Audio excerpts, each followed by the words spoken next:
I just recently started streaming on Twitch and I thought, hey, what better way to start streaming than to try out my first ever Pokemon Nuzlocke challenge. So for those of you that don't know, a Pokemon Nuzlocke is basically playing Pokemon like normal, but with a few extra rules that make the game harder, which is needed for us seasoned veteran gaming warlords so that we don't go crazy from all the handholding Game Freak likes to subject us players to.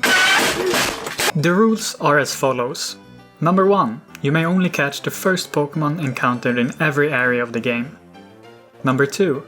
If a Pokemon faints, they dead, and you may not use them again for the rest of the game. Number 3. You must nickname every Pokemon you catch, so that you grow more attached to them, and to make the death all the more tragic. There are more rules that you can add if you so wish to, but I'm just going for a normal classic Nuzlocke. So with that said, the game I ended up choosing to Nuzlocke was good old Pokemon Platinum. Why? I don't know, I just felt like it. And so my adventure started. After a bunch of boring dialogue that I didn't really care about, it was time for the hardest choice of the game. Picking a starter. Now, in Nuzlockes, people might tend to go with the strongest starter, but I'm really no expert when it comes to Pokemon battling, so I just picked Chimchar because I think it looks neat and I named him Chimp. Since I didn't have Pokeballs the first time going through Route 201, I had to head back to Route 201 after receiving 5 Pokeballs from Dawn to encounter my first wild Pokemon member, which ended up being a Starly. It was an easy catch, I named him Polly, continued on to Route 202, got a Kricketot, named Kakelaka, and then ventured on towards Jubilife City. After running into a suspicious looking man in a trench coat, looking for clowns around the city and delivering a parcel to our rival Barry, I headed north to Route 204, where I encountered and caught Larry the Bidoof. I also entered into the Ravaged Path and encountered Venom the Zubat. My team was starting to stack up, with 5 team members already. And with that, I set my sights towards the first gym in Orburge City, which we got to through Route 203, where Polly sweeped Barry's team and we encountered Omenspoon the Abra. Chimp also ended up evolving while going through Orburge Gate, and I actually ended up not getting an encounter there because I did not run into a single wild Pokemon while in there, and my dumbass completely forgot about getting a Pokemon as well. Finally arriving at Orburge, our rival tells us that the gym leader is missing, so we have to head south towards the Orburge mine to find the gym leader, Rourke. But before that, I decide to head north towards Route 207. Now, the gym battle worried me a little. I didn't really have anything amazing to deal with rock-type Pokemon. Yes, I had Chimp who could Mach Punch them, but while I hurt them a lot, they also hurt a lot with the rock-type moves. Well, that was a worry I had until venturing into Route 207, where I encountered Boxer the Mashop. And boy, did he prove himself to be a valuable asset to the team, because shortly after catching him, not only did he murder all the Orburge Miners Pokemon, he also murdered our Orburge Mine encounter with a crit. Oh, I got a crit! Oh.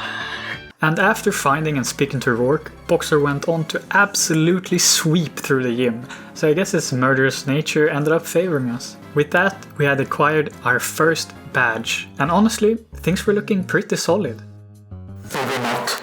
Anyway, with Rock Smash now being usable outside of battle, we headed back towards Jubilife City, where we encountered Team Galactic, who I kept referring to as Team Plasma during the stream for some reason, and smacked their little cheeks together with Dawn. Afterwards, we continued to venture north through Route 204 and headed towards Floaroma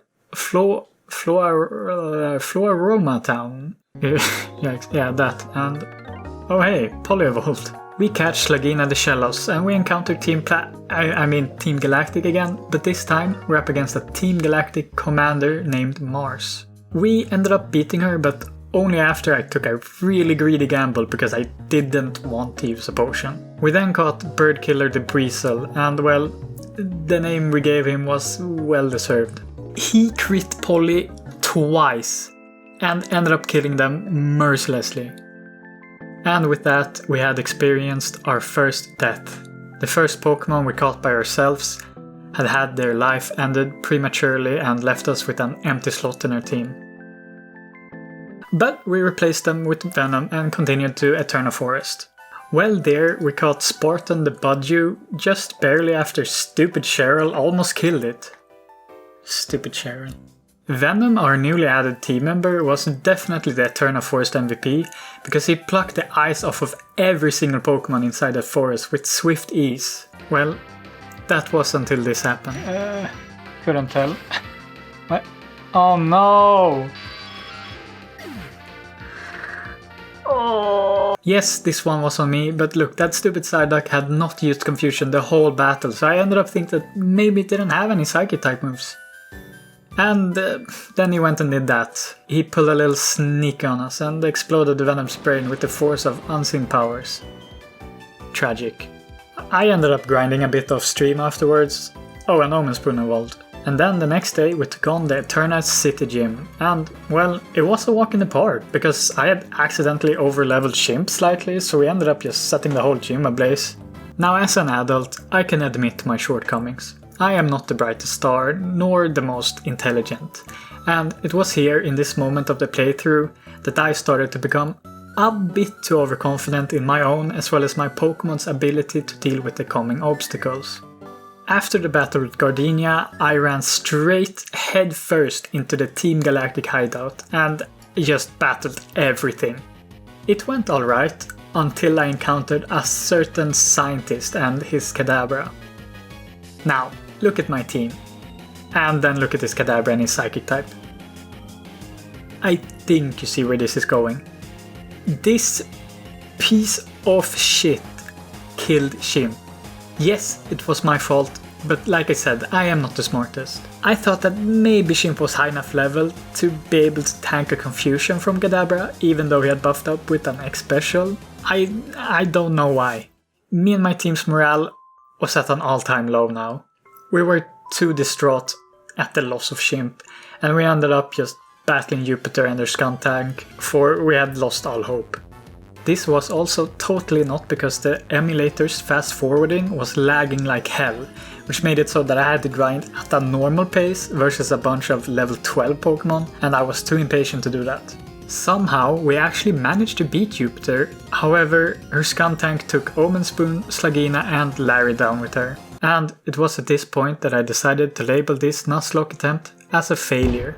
We only had 3 Pokemon left, and continuing on would just delay the inevitable. And with that, I paid my respect to our fallen Pokemon and closed down the game. I'm sorry guys, I'm sorry that I let you guys down. But hey, it was a learning experience and I might attempt it again sometime in the future. This time doing it properly, but we'll see. If you're interested in seeing me do another attempt, please let me know in the comments down below. And hey, if you follow my Twitch channel as well, you might be able to catch the next Nuzlocke run live.